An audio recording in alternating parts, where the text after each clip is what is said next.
Hi, I promised the fifth video today. As you can see, there's my Pellegrino. So, San Pellegrino, if you're willing to be a sponsor, I'm willing to take all the Pellegrino you can give me because that's my alternative to water. And I'm sure there's a reason I shouldn't be drinking that. As you can see, I think I mentioned before, my daughter says I make the most faces. My son has told me don't use the ring light because all of a sudden there's extra rings on your glasses. I'm sitting in front of a window, so I see, the sunlight also hitting me. So these are all things that we'll learn along the way and figure out. I'm looking a little disheveled. I had a long day, but we're still here and we're still willing to talk about the issues that are happening. So this will be a second conversation about the Buffalo shooting, but more a conversation around what are the things we do, because we all get that outrage and we all say, oh my God, how could this happen? What can we do? Sometimes we say there's nothing we can do, but there are so many things we do. Think about this. Every single politician is elected by the people to serve the people. And when issues come up that affect the people, especially their constituents, they have to respond to those constituents. And one of the things I say is write, call, text, stop by their offices if they're local to you and give them your input. Say, this is how I feel about this. This is how I think that you should vote. I don't understand why politicians are so afraid of gun reform. Why is it that they don't want to take assault rifles off the street? What is it that a human being needs an assault rifle for? If you think about it, even for hunting, because some people will say, well, I need it for hunting because I'm a hunter. Well, once you shoot an animal with an assault rifle, you can't eat it anymore because of all the bullets that assault rifle has. So number one is we should all be saying take assault rifles off, out. They should not be in the hands of civilians. Fine, if you're fighting for your country, if you're fighting, you're a military person, fine, you can have an assault rifle. But once you return to civilian life, you don't need an assault rifle. The second thing is, why aren't all guns registered? They don't pass these laws. People could have guns here in Florida. If I went to a gun show, I could buy a gun in the parking lot, and that's legal. So we need to have better gun laws. And so that these issues that happen, we're not going to put up with them. And so the people that are responsible for making the laws are the ones that we elect. And if we elect someone who doesn't do what we are asking them to, then use the power of your vote and vote them out the next time they run for re-election. It's as simple as that. And tell them ahead of time. I fill out every petition that comes across that talks about gun reform. I fill out, if they say call your senator and say this, I'm on it. So that's something that any of us can do, because a lot of us say, well, there's not much I can do. What can I do? So that's something that we can do right away. Text them, send them an email, tweet something about it, because these things should not be happening. Not shootings like at Columbine, not the shootings that have happened here in Florida, not the shootings that have happened at the Pulse nightclub. So we have the power in our hands to do something.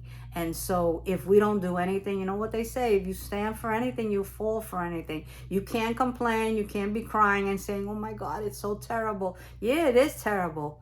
And hopefully it'll never happen to you. So let's be proactive. Let's prevent things, not become reactive.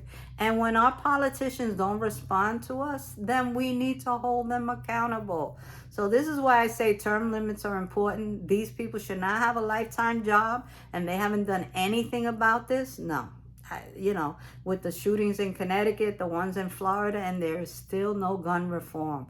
That's not right. And that's why I also say lobbyists should not be allowed to contribute money for politicians, their election chests, because come on, I don't care what anybody says. You're buying something. We don't give something for nothing. We all expect something back. So I wanted to make this a short thing for those of us who say there's nothing I can do. You know, there's, you know, I'm trapped where I live. We all have something that we can do. And if you can march, if you can protest, if you're able to do those things, then I say go for it.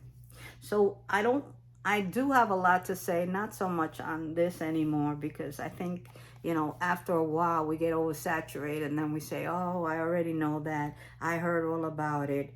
But I do want to call out the names of the people that were killed, because I think it's important that we remember them and not the shooter. Before I call out their names, I also want to say this. I hear his family is saying that COVID isolation, which I guess will be a new term, like the kid that was rich and he did whatever he did, and then they said it was because he was rich. So COVID isolation is going to be the excuse for this gentleman, and you know, to me, that's a crock. How many of us have not been technically locked in our homes, and none of us have decided to get a gun and shoot people based on race? So that's all I want to say on that. So the 10 people who were killed, the first one I have is Roberta A. Drury, and she was 32. Margus D. Morrison, age 52. Andre McNeil, 53.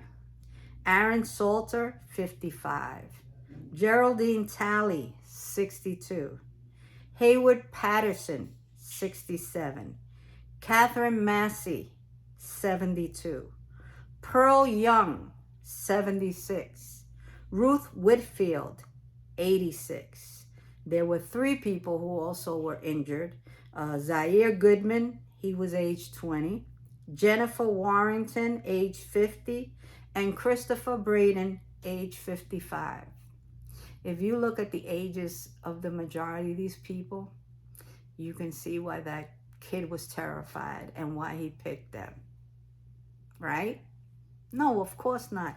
A lot of these people were over 50 years old. Some of them were 70, 80. People who were just going about their daily routines, you know, shopping for food needs. I mean, if you heard the stories on TV, one gentleman was a deacon in his church, and he was taking people to the only supermarket in their neighborhood to shop, and was killed in the parking lot.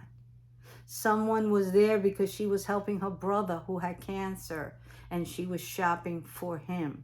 So these are not people that were terrorizing anyone. These were not people that anyone had to be afraid of. Ergo, you don't see on the news all of the, you know, their juvenile records and everything else. So there is nothing anyone could say about these people except they were going out about their daily life, their daily business. So what I'd like to do is just take 10 seconds, moment of silence for those who passed, and also send, you know, good wishes for those who were hurt for quick recovery. So let's do 10 seconds for them.